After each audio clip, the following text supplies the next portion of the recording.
প্রিয় দর্শক, প্রীতি এবং শুভেচ্ছা নিন।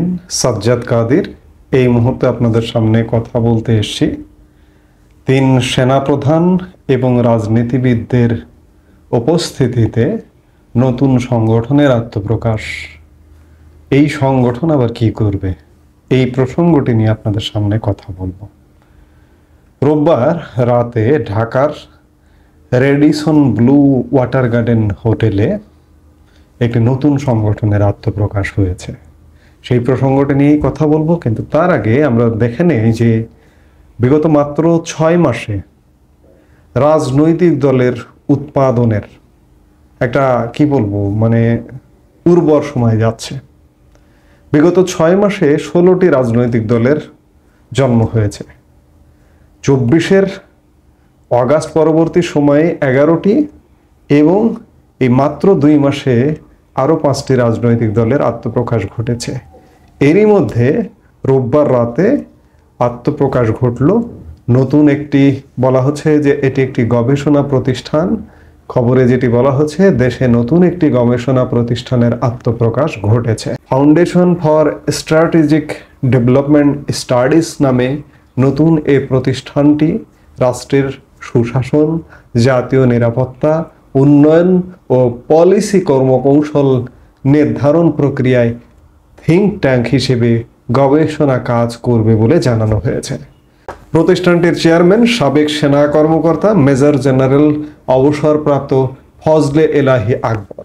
রোববার রাতে রেডিসন ব্লু ওয়াটার গার্ডেন হোটেলের বলরুমে প্রতিষ্ঠানটির আত্মপ্রকাশের এই অনুষ্ঠান হয়। অনুষ্ঠানের শুরুতে প্রতিষ্ঠানটির উদ্দেশ্য ও লক্ষ্য তুলে ধরেন প্রতিষ্ঠানের চেয়ারম্যান মেজর জেনারেল অবসরপ্রাপ্ত ফজলে এলাহি আকবর। প্রতিষ্ঠানের আত্মপ্রকাশের এই আয়োজনে উপস্থিত ছিলেন সেনাপ্রধান জেনারেল ওয়াকারুজ্জামান, বিমানবাহিনী প্রধান এয়ার মার্শাল হাসান মাহমুদ খান ও নৌবাহিনী প্রধান অ্যাডমিরাল মোহাম্মদ নাজমুল হাসান। আরও উপস্থিত ছিলেন সাবেক সেনাপ্রধান জেনারেল আবু বেলাল মোহাম্মদ শফিউল হক এবং সাবেক সেনাপ্রধান জেনারেল এম নুরুদ্দিন খান সহ অবসরপ্রাপ্ত বেশ কিছু সেনা কর্মকর্তা।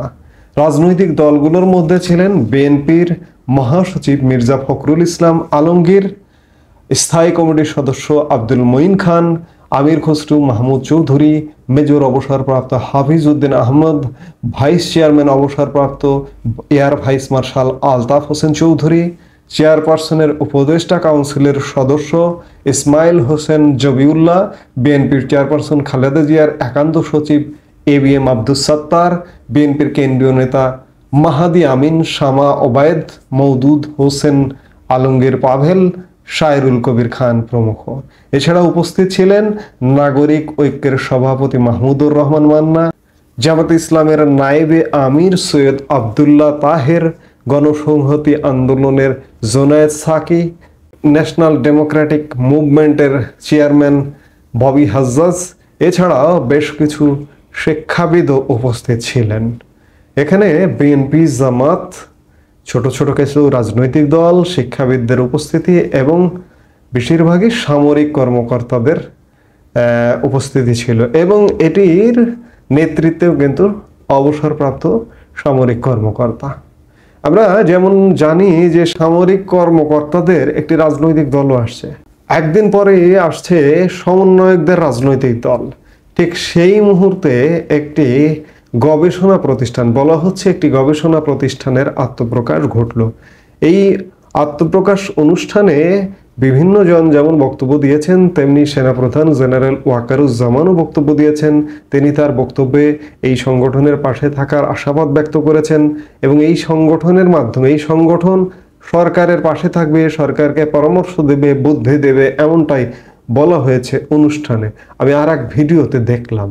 তো সেই জায়গা থেকে এটি কি আসলে শুধুমাত্র গবেষণা প্রতিষ্ঠানে সীমাবদ্ধ থাকবে, নাকি এটির চূড়ান্ত কোনো লক্ষ্য আছে?